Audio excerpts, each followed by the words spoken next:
What's going on, everyone? You're listening to the Asian MMA podcast where we talk about everything and anything going on in the world of Asian MMA. This episode is brought to you by the word oligarchy.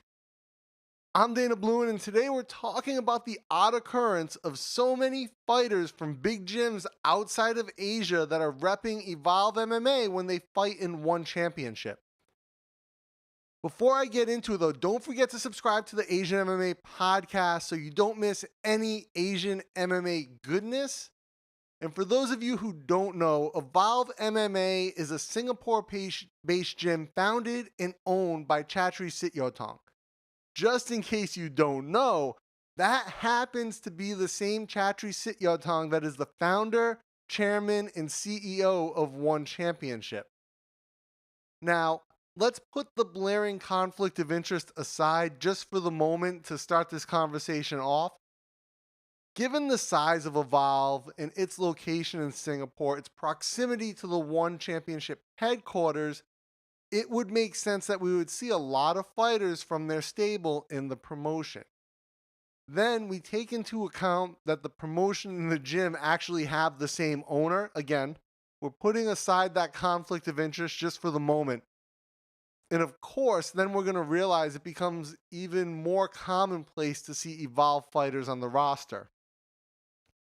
And surely we're not surprised if we see many of them, move up the ranks, get favorable matchmaking, get put into title shots, get decisions overturned like we recently saw. And all of that under the veil of Asian MMA, you sort of understand it. The lack of commissions, the lack of transparency, the do whatever you want attitude.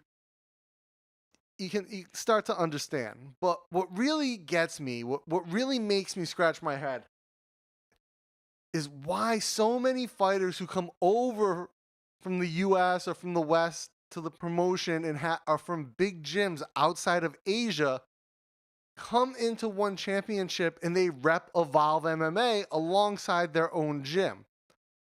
So just in recent history, we have seen this with Ben Askren, who repped Rufusport and Evolve. We saw this with Demtrious Johnson, who repped AMC Pankration and Evolve. And keep in mind, his head coach from AMC Pankration, Matt Hume, is an executive at One Championship and plays a major role in their matchmaking. Garry Tonon repped Renzo Gracie and Evolve.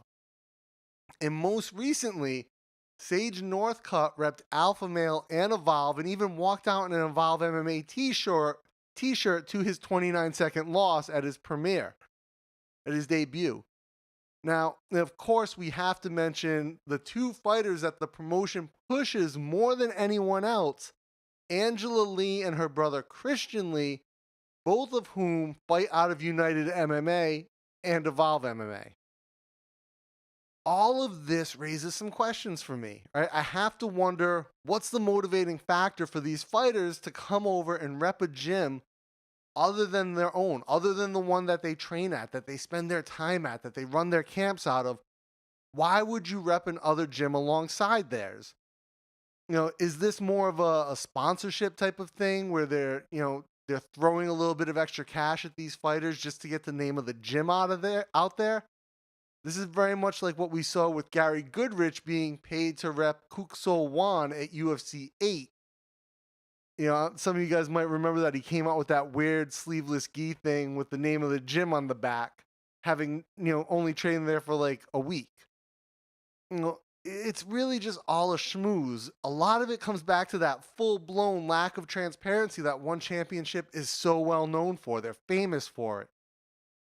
And anyone who has followed the sport for any amount of time, this whole dual gym thing is strange, right? Fighters are generally very loyal to their camp. They're very loyal to their gym. And, when you realize that the same guy owns the promotion they're fighting in this weird secondary gym that they're repping, it's even stranger. Now, of course, any reasoning I come up with is pure speculation, right? I don't know all the facts, but I'm a speculating man, so I'm willing to give it a theoretical go. At first, I really thought this might be just part of the cost of doing business with one championship for well-known fighters looking for another run in a big organization, because there's no doubt that one is indeed a big organization now. But the numbers for that really don't add up, because when you look, there are some very notable names, some very well-known fighters who didn't do the whole dual gym thing.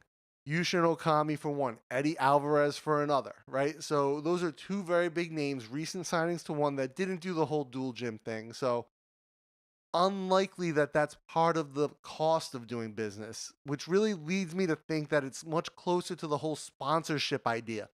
That Evolve wants to have high caliber fighters, famous fighters, rep their gym, fall under their banner, and if they can leverage some type of contract with one championship or some type of better payday or just a straight sponsorship thing, then it makes it, very easy for them to get those fighters under their banner.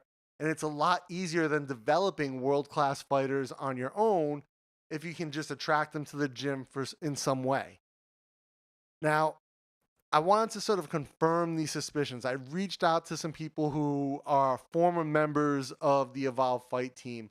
I talked to a handful of people, and they all confirmed that none of the above fighters that I mentioned who rep both gyms spend any considerable time at Evolve, with the exception of the Lees who do go there occasionally and train. Other than these guys drop in occasionally and do a seminar, or they might come there for the last week or two for their camps before they're fighting in Asia.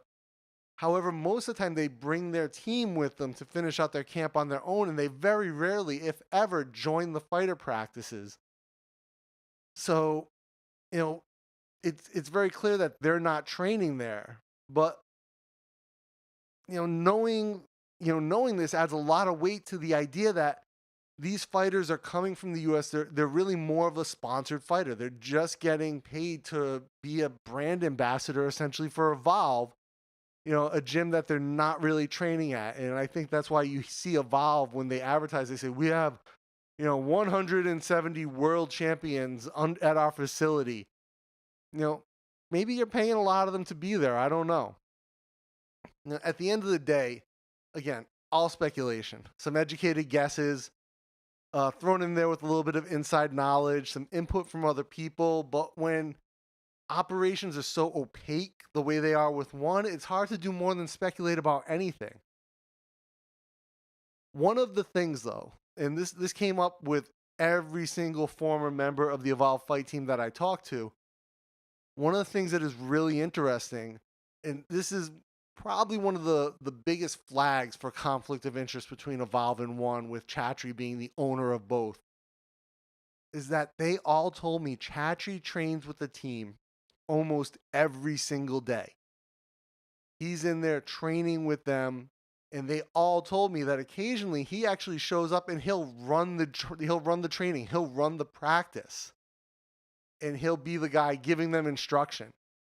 And keep in mind, this is the same guy who owns the promotion that they fight for. He's the chairman, founder, CEO of One Championship. He trains with them every day. Sometimes he takes on the role of their coach. He's running the training. How can he not assume that impacts his objectivity? Now, I went back and did some research, and if you go back to some of the early One events, back when it was still One FC, before they dropped the word fighting from their vocabulary, there are fights where Chatri is actually cornering fighters, cornering Evolve fighters. I'll put links in the show notes. One fight, he is actually cornering Shinya Aoki. Another video from the very first One FC event, he walks out with Eddie Ung in a fight against Yun Chung Bo, where Matt Hume, one of the executives for One Championship, a guy who plays a big role in matchmaking and deciding the entire athletic structure of the company, is the referee. Talk about conflict of interest. It's just all over the place. To put this in perspective, from a Western perspective, before Dana White was the president and minority shareholder in the UFC, he managed several fighters. You may have heard of them, Tito Ortiz and Chuck Liddell. Once he had an ownership stake and a management position, he had to remove himself from that role because there is no legitimate commission on the face of the planet that would allow that conflict of interest to exist. But hey, this is Asian MMA. Nothing to see here. What do you guys think? Why are so many of the One Championship imports repping Evolve MMA alongside their own gyms? Do you guys think that's strange? Let me know. And what do you think about Chatri's involvement with Evolve? Is this a conflict of interest since he also runs One Championship? Do I even need to ask? Like I said, let me know. Leave a comment. Send me an email. Smoke signals. Send me a pigeon. Do something.